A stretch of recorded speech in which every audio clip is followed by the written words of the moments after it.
Imagine planning a trip to Florida to visit the lakes and rivers of the state. This is what you expect to find, beautiful clear water. But this is what you end up arriving to. Not only is this visually unappealing, but it is also dangerous to your health as well. Would you visit the state again? And how does this affect Florida as well? Good morning, my name is Ryan Foley. I'm Sarah Holditch. I'm Adriana Perez. I'm Mariana Delpin. And I'm Daniela Silva. Our research question is, to what extent do the damages in Florida's lakes and rivers due to eutrophication impact the state's tourism? Our claim is that the damages in Florida's lakes and rivers due to eutrophication negatively impact the state's tourism due to the loss of money and income, the negative health effects, they're aesthetically unpleasing, and the loss of biodiversity. As you can see in the photo here, these red triangles represent bodies of water in South Florida that have been affected through eutrophication. Seeing as this is in South Florida alone shows how widespread and severe the issue really is. Our solution is to promote the practice of ecotourism throughout the state of Florida. Ecotourism promotes the conservation of plants and animals while observing them. Encouraging ecotourism could lead to further funding for the restoration of lakes and rivers and raise awareness for ecosystems and wildlife. According to Friedland and Rayla's Environmental Science for AP, eutrophication is a phenomenon in which a body of water becomes rich in nutrients. Hydrilla, which is caused by eutrophication, is an extreme waterweed that was found in Lake Harris. The algae on the surface of the lake prevented sunlight from reaching the vegetation at the bottom of the lake, which prevented it to photosynthesize. Seeing as this is Lake County's most popular tourist attraction, the amount of tourism reduced along with the amount of people living on the surrounding of the lake. The residents were no longer to take their boats out onto the lake due to the thick algae on the surface. Another example of this is Lake Seminole in Georgia. Lake Seminole had its own hydrilla outbreak in the 1980s, which reduced the amount of tourism and made them lose about $13 million per year. The majority of lakes in South Florida have eutrophication. Lake Okeechobee has at most 382.3 micrograms per liter in just one section of the lake alone. Natural disasters such as Hurricane Irma assist in transporting these nutrients into the bodies of water. Lake Okeechobee has the most toxic algae in all the lakes in South Florida. The toxic algae has several health risks such as oxygen depletion, thus causing a great damage for tourists and wildlife. The nutrients enrichment, as you see in this photo, comes from fertilizers of farmland and also from the manure of, for example, cows on agriculture land. This goes into the lake and brings up much nutrients to the algae and causes it to grow. This will create a lack of photosynthesis in the water, causing a lack of oxygen. This can suffocate the marine life that lives there and poison the water. Nobody wants to swim in a lake that has dead fish on the top and is covered in green algae. This can also hurt the wildlife that lives there, that lives off the marine life or lives off the lake water. This can also hurt humans and their domestic animals, as people who want to swim in the lakes can be harmed by bacteria and also be harmed by the diseased animals that live there.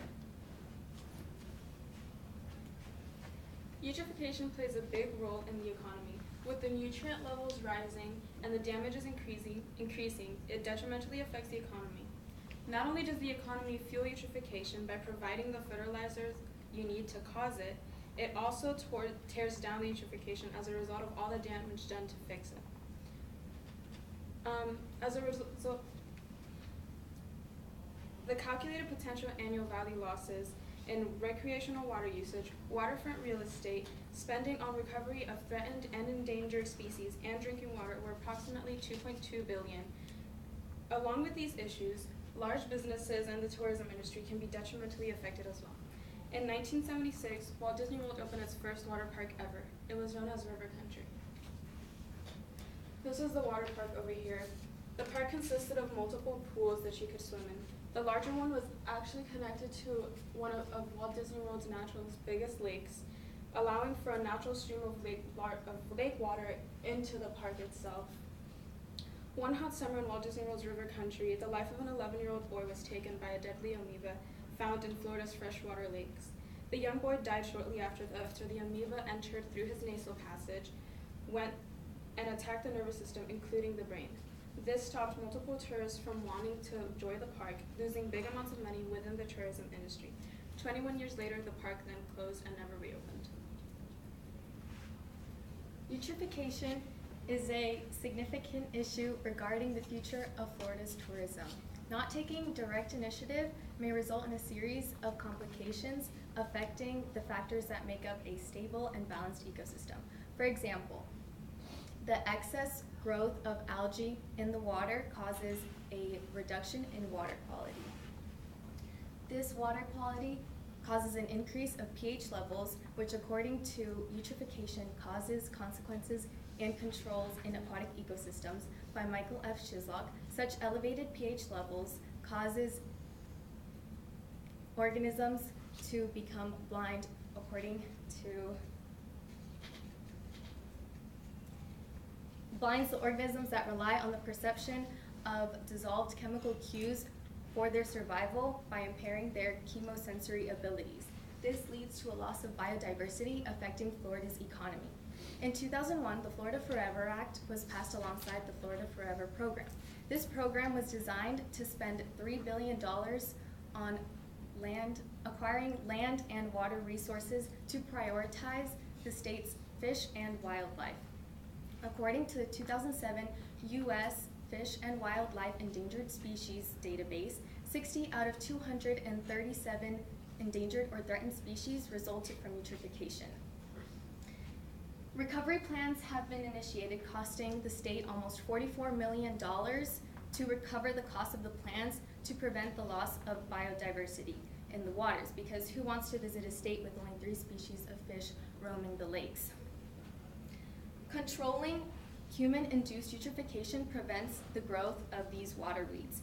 By reducing the use of chemical fertilizers, detergents, and controlling the displacement of human and animal waste, it prevents the accumulation of nutrients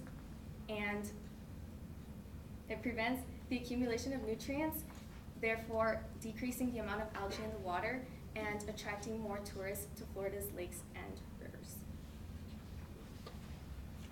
So a counterclaim that we found is that eutrophication actually can be positive in terms of politicians within the state. Because of the damages to high revenue waters such as the Everglades and Lake Okeechobee, the people living near these waters are demanding changes, and the issue is at the forefront of their minds. Because of this, politicians can and have exploited this in order to gain votes. The governor race for the past Florida election exemplifies this, as we can see from the polling data shown that Governor candidate Ron DeSantis, who's pictured in red, focused on a more concrete environmental platform and had specific plans on how to restore the lakes. And he got more votes in the areas of the state where there is high concentrations of lakes such as the Panhandle, while Andrew Gillum in blue did not have a specific environmental platform, only gaining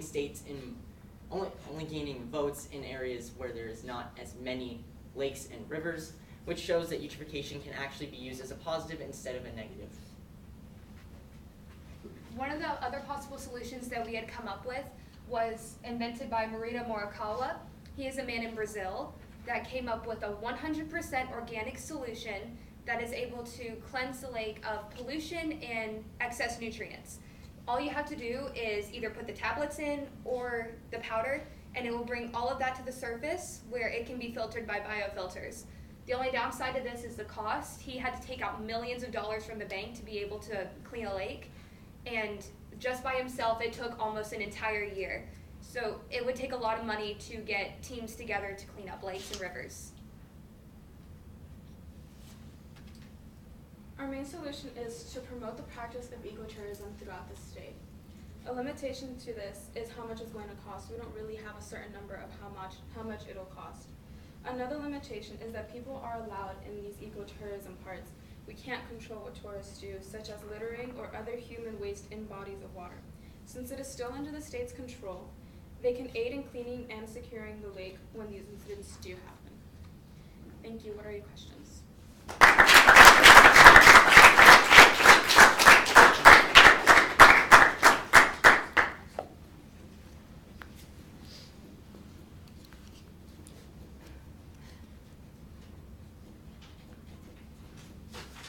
guys.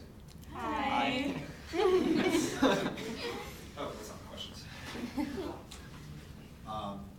We'll start with Mr. Foley. Foley. Ryan, describe how the content of the team presentation was changed as a result of your group discussions. Okay, so because of our group discussions, we changed the content of our presentation by getting rid of my entire lens because it didn't fit with what direction we were going based off ecotourism, and politics doesn't really have a part in that. But then we changed it to the counterclaim because we still wanted to include finance. All right, thank you. Adriana, in what way did you improve your ability to work with a group as a result of this project? Well, at first we weren't really good at communicating, and I know that's something that I have to work on, but like with them as a group, I was able to communicate with them by, like over text and making sure that I responded and answered to the FaceTime calls and attended the meetings so we can get our things together for the presentation. All right, thank you. Sarah, what is an example of a compelling argument from one of your peers' individual reports that you decided to exclude from the presentation? Why did you kick it out? We excluded Ryan's whole lens from the presentation because political wasn't really the direction we were going, but we found that it was a decent counter argument. Political just really wasn't about it's bad for tourism kind of deal. Tourists don't really care about politicians. That's not why they come to Disney. Nope. Hi. What's the strongest counter argument to your solution that your team identified, and then why was it the strongest? The strongest was that eutrophication is actually positive when it comes to politicians in the state, because even though at the end of it our whole conclusion was that eutrophication is negative, it can become positive because it sways, like it gives the politicians a time to focus on the environment, and it makes people who care about the environment sway towards voting for them. Okay. And last question. Having finished your project, what, if anything, do you consider to be a gap in your team's research that, if you did talk about it, would make you feel more confident about your conclusion? A gap in our team's research would be the unknown number of the amount of the cost that it would take to build these ecotourism parks, because since there aren't many already made in Florida, then we don't have an estimate of about how much it would be, along with how much it would take to restore the lakes and rivers already affected.